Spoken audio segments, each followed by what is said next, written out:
ഓം ശ്രീനാരായണ പരമഗുരവേ നമഃ. സൃഷ്ടിപരമായ പ്രകൃതിരമണീയതയുടെ ആസ്വാദനത്തിന്റെ ഇടമാണ് പ്രകൃതി. ഈ ലക്ഷ്യത്തെ കാട്ടിത്തരുന്നതു സ്വീകരിക്കുവാൻ തക്ക വിവേകബുദ്ധി തന്നു ഈശ്വരനാൽ രചിക്കപ്പെട്ട ജന്മമാണ് മനുഷ്യനുള്ളത്. ഈശ്വരന്റെ സൃഷ്ടിയിലെ ധർമ്മസമ്മിശ്രമായ കർമ്മത്തിനുള്ള ഈശ്വരന്റെ ശ്രീമതമാകുന്ന അറിവ് എന്താണെന്നു ശ്രദ്ധിക്കാതെ പലരും ജീവിക്കുന്നു. സത്യമായ സൃഷ്ടിയോട്ടു ചേർന്ന ധർമ്മത്തെ കർമ്മത്തോട്ടൊത്തു ചേർക്കാതെയും ലക്ഷ്യമില്ലാതെ ജീവിക്കുകയാണ്. ഈശ്വരന്റെ ശ്രീമതമായ അറിവിനു പകരം സ്വമതത്താൽ ഉള്ള അജ്ഞാനമാകുന്ന അറിവിനാൽ പ്രകൃതിവിരുദ്ധ പ്രവൃത്തികൾ ചെയ്ത് ലക്ഷ്യമറിയത്തെ ദുഃഖം പേറി ജീവിക്കുകയും ചെയ്യുന്നു അധികമാളുകളും.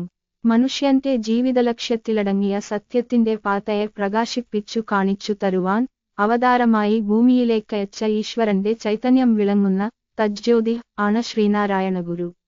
ഗുരു തന്നിലുദിച്ച ചൈതന്യപ്രകാശത്താൽ തെളിഞ്ഞതു നമുക്കും കാട്ടിത്തന്നു.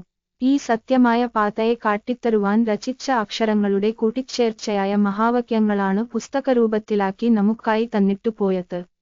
ഗുരുവിന്റെ ജന്മലക്ഷ്യത്തെ സ്വയം തിരിച്ചറിഞ്ഞ് അതു ഈശ്വരനാൽ തനിക്കു നൽകിയ കടമയായി കണ്ട് തന്നിലുള്ള ആ പ്രകാശ ചൈതന്യം ചൊരിഞ്ഞ പല ജീവിതമന്ത്രങ്ങളും നമുക്കായി രചിച്ചു.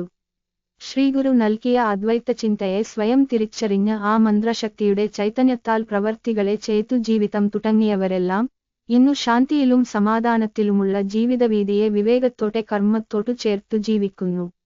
സൃഷ്ടിയുടെ രഹസ്യങ്ങൾ അറിവായി സ്വീകരിച്ച ഇവർ സുഖപ്രാപ്തിയിൽ ജീവിക്കുകയും ചെയ്യുന്നു.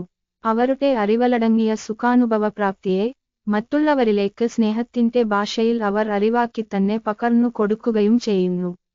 ഈ സൃഷ്ടിപരമായ ജ്ഞാനപ്രകാശത്തെ, ഗുരുദേവരചനകളിലടങ്ങിയ ജീവിതരഹസ്യത്തെ ഇനിയും തിരിച്ചറിയാൻ സമയം വൈകിയിട്ടില്ല.